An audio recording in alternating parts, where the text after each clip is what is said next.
Hello students, इस video में हम लोग सॉल्व करेंगे एनसीईआरटी एग्जाम्पलर के एमसीक्यू किसके एक्सक्रीशन के excretory product and their elimination chapter जो है अपना, ये बहुत ज़्यादा इंपॉर्टेंट है। नीट के लिहाज से भी ये चैप्टर बहुत ज़्यादा मायने रखता है, क्योंकि सबसे ज़्यादा कठिन और सबसे ज़्यादा ट्रिकी क्वेश्चन जो होते हैं वो उसी चैप्टर से ही आते हैं। खासतौर से एनसीईआरटी एग्जाम्पलर के ऊपर एक नज़र मार लीजिए, देखिए किस तरीके से क्वेश्चंस को बनाया गया है। ओके, तो चलिए वीडियो को शुरू करते हैं। Yes students, excretory product and their elimination. पहला question, the following substances are the excretory product in animals, choose the least toxic form among them. सबसे लीस्ट टॉक्सिक जो फॉर्म है वो आपको चूज करनी है इसमें से, urea, ammonia, carbon dioxide and the uric acid. तो सबसे लीस्ट टॉक्सिक फॉर्म जो होती है वो आपकी है uric acid. Filtration of the blood takes place at, सबसे ज़्यादा फिल्ट्रेशन जो होता है आपका ब्लड का कहाँ पे टेक्स प्लेस होता है, PCT, collecting ducts, DCT, Malpighian body जो होती है आपकी। तो करेक्ट आंसर है आपका मेलपीजियन बॉडी। क्वेश्चन नंबर 3 है, a large quantity of one of the following, large quantity ध्यान दीजिएगा यहाँ पे, large quantity of one of the following is remove from our body by lungs. सबसे ज़्यादा क्या चीज़ है जो हमारे लंग्स एक्सक्रीट करते हैं या निकालते हैं, उसको एक्सपेल करते हैं? कार्बन डाइऑक्साइड है, वाटर है, कार्बन डाइऑक्साइड और वाटर है, अमोनिया है, क्या चीज़ है? तो सबसे ज़्यादा याद रखिएगा कार्बन डाइऑक्साइड जो होती है लंग्स हमारे एक्सपेल करते हैं लगभग 18 लीटर, ठीक है, एक दिन में। Which of the following is remove from our body by lungs, हमारे लंग्स इसमें से क्या चीज, पहले लार्ज क्वांटिटी थी इसीलिए मैंने कहा था कि इस पे ध्यान दीजिएगा, लार्ज क्वांटिटी। अब यहाँ पे कौन सी चीज, CO2 only, H2O only, CO2 and H2O only and ammonia.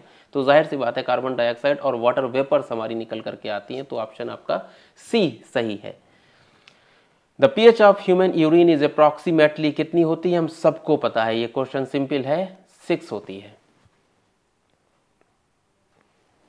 The different types of excretory structure and animals are given below. Match them appropriately and mark the correct answer from the among those given below. Excretory structure है, ठीक है, और ये आपके organs दिए गए हैं, excretory structure या ऑर्गन्स। तो कौन कौन से हैं और ये आपके एनिमल्स हैं इधर बेटा, ठीक है। तो प्रोटोनेफ्रीडिया, ठीक है, किस में होता है आपका प्रोटोनेफ्रीडिया, आपको याद होना चाहिए आपके फ्लैट वॉर्म्स में होते हैं, एक ऑफ 4, ठीक है। नेफ्रीडिया हमें पता है आपके सबसे पहले अगर किसी में पाए गए थे तो वो है आपका अर्थवर्म, है ना। मेलपीजियन ट्यूब्यूल्स एनिमल्स जो पाए जाते हैं वो आपका सी का सेकंड होना चाहिए, दिस वन कॉकरोच में होता है। और ग्रीन ग्लैंड जिसको बोला जाता है वो जाहिर सी बात है हम लोग को पता है, ये चीज़ें मेंशन है एनसीईआरटी में, इसमें होता है, ठीक है। तो आपका ए का 4, बी का 3rd, सी का सेकेंड एंड डी का 1st, correct option.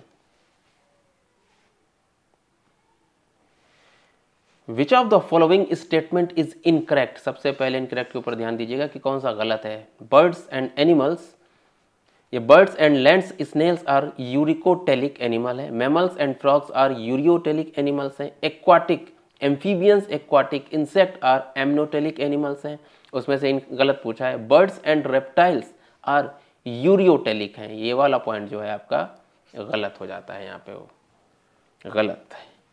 Which of the following pair is wrong, इसमें से कौन सा पेयर जो होता है वो रॉन्ग होता है, ठीक है, इसमें से कौन सा पेयर है जो रॉन्ग, इंपॉर्टेंट क्वेश्चन है दोनों के दोनों। विच of the following pair is wrong, uricotelic आपकी बर्ड्स होती हैं, यूरियोटेलिक जो है आपके इंसेक्ट हैं, एमनोटेलिक आपके टेडपोल हैं, यूरियोटेलिक आपके एलिफेंट है। ये तो ठीक है, यूरियोटेलिक हम सब होते हैं, मेमल्स है, तो इसमें से रॉन्ग पेयर जो है वो आपका यूरियोटेलिक आपके इंसेक्ट नहीं होते हैं, ठीक है।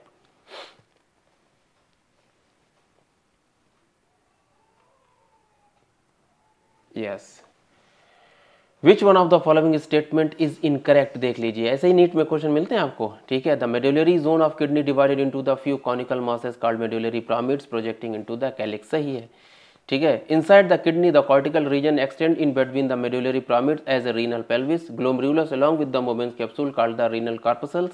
Renal corpuscles PCT and DCT of the nephron situated in the cortical region of the kidney, बात सही है, लेकिन एक चीज गलत है यहाँ पे, ठीक है। मेडुलरी पिरामिड को जो कॉर्टिकल रीजन तक एक्सटेंड करते हैं उनको रीनल पेल्विस नहीं बोला जाता, बल्कि कॉलम ऑफ बर्टिनाई बोला जाता है उसको, है ना।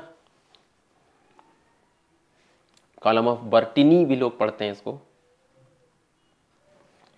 The condition of accumulation of urea in the blood is termed as, क्या कहलाती है आपकी वो कंडीशन जिसमें आपका यूरिया जो होता है वो ब्लड में इकट्ठा होने लग जाता है, उस प्रोसेस को बोला जाता है, ठीक है, uremia. Which of the following is known as anti diuretic, anti diuretic hormones, ऐसा हार्मोन बताना है जो आपकी यूरिनेशन जो होता है, पेशाब का बनना जो होता है उसके अगेंस्ट होता है, एंटी डायूरेटिक होता है। Diuretic, anti diuretic, oxytocin, adrenaline, vasopressin, calcitonin, ठीक है, वेसोप्रेसिन होता है आपका, ठीक है, ADH. Match the term from the given table से आपको मैच करने कॉलम 1 कॉलम 2 से, ठीक है। Proximal convoluted tubule, distant convoluted tubule, loop of Henle's, counter current mechanism, renal corpuscles, ठीक है। तो सबसे पहले ए वाला देख लीजिए, proximal convoluted tubule, formation of concentrated urine, filtration of blood, reabsorption of 70 to 80% of electrolytes, यहीं पर से आपका दिमाग इस पर ही चला जाना चाहिए। ए का थर्ड नीचे लिख भी दिया है मैंने, ठीक है, लेकिन याद कर लीजिए फिर भी। डीसीटी जो होता है आपका क्या करता है, maintains the concentration gradient in medulla, ठीक है, या आयनिक बैलेंस मेंटेन करता है। तो याद रखिए जो आपका डीसीटी होता है वो आपका मेंटेन करता है आयनिक बैलेंस। ये यहाँ पे 70 से 80% रीअब्जॉर्प्शन होता है आपके पीसीटी रीजन के ऊपर, ठीक है। सी का फर्स्ट है लूप ऑफ हेनले में formation of concentrated urine, NCERT में चीज है। काउंटर करंट मैकेनिज्म के बारे में पूछा गया है, ठीक है। Maintain the concentration gradient in the medulla, ये बात पता है हम लोगों को। रीनल कार्पसल सिर्फ एक ही बच रहा है, फिल्ट्रेशन ऑफ ब्लड में जाता है ये बेटा। आगे आते हैं, match the abnormal condition given in the column A and the column B, choose the correct option, इसमें से आपको चूज करना है।